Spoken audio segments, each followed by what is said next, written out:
Lidl, I don't know if you know it, but it's a German discounter, and they've been in the market for years and years. They started to enter several European countries, including the UK.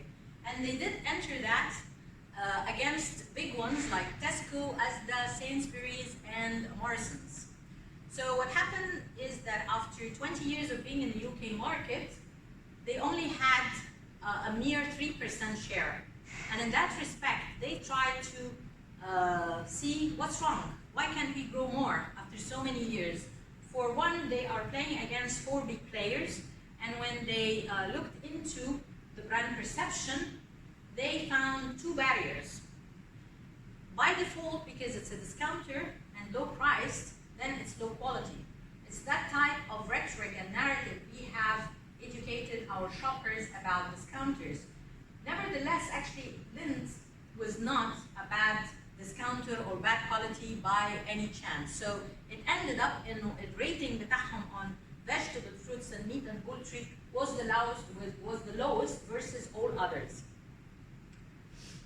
Now, I want to give you this chart because there is a direct correlation, in fact, a linear one, almost straight, to market share versus share of voice.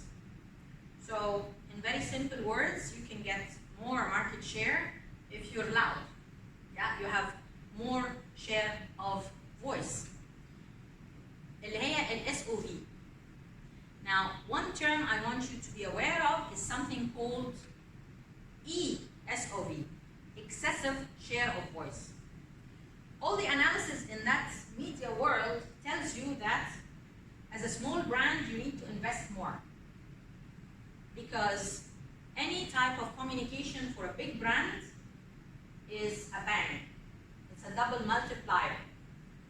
You know, as you see this table, all of these are the profit multipliers, and the top one is the brand size and share, and the second one is the creative execution. So by default, as a small brand, you need to invest more.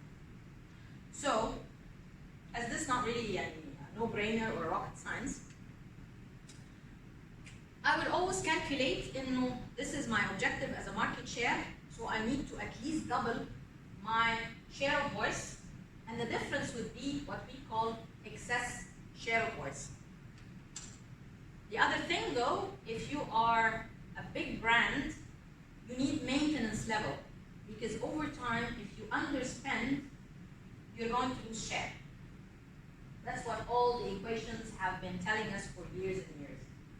So Lidl, in his case, they put in a strategy, and there's 2 routes.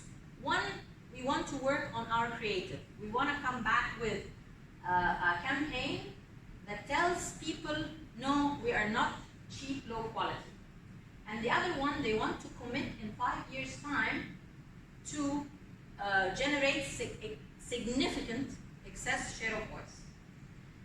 Now, going back to the insight, what they found in market research in those consumers or shoppers who go accidentally to Lidl and they try the quality and they actually like it, they start to be delightfully surprised and then enjoy because they actually exceeded their expectations.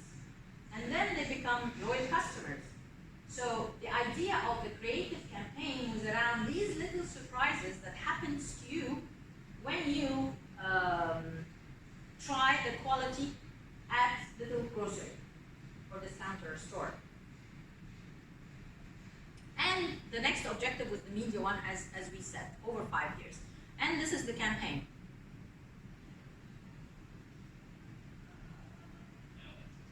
As you see, they have replicated the open market, the farmers market, and people are trying every types of cheese and muffins and bakeries, and they try it and they say, wow, it's very delicious. And at the end, they see that it is actually Lidl and you can find it there. So this is what the guy is saying. So they are all surprised by the quality and they start shopping at Lidl. Of course, this was transformed into both print, activations in store. They did something actually it's very interesting, that they coupled the digital with the in-store. So whatever comics were coming in positively about the brand and these little surprises about the quality, they were taking them from social media and actually printing them out in big billboards in the store. So it's actual consumer verbatim. So what happened over 5 years? They had 3% market share and 5% share of voice, so excessive of 2%. That's in 2011 and 2013.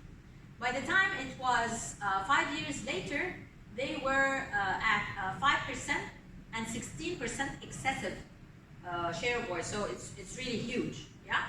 But in terms of investment, يعني both creative that was mapped on the tension and the issue with the brand, as well as the share of voice, they were able in 5 years to double the share, but also heighten the brand equity in terms of those two parameters: high quality vegetables and fruits, and high quality meat and poultry.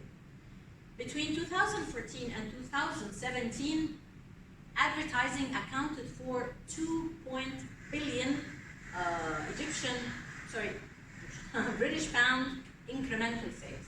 So definitely it was a huge investment with a 5-year engagement both with consumers and commitment to media investment at the right creative with the right insight. These little surprises that keeps you coming back to Lidl for better quality.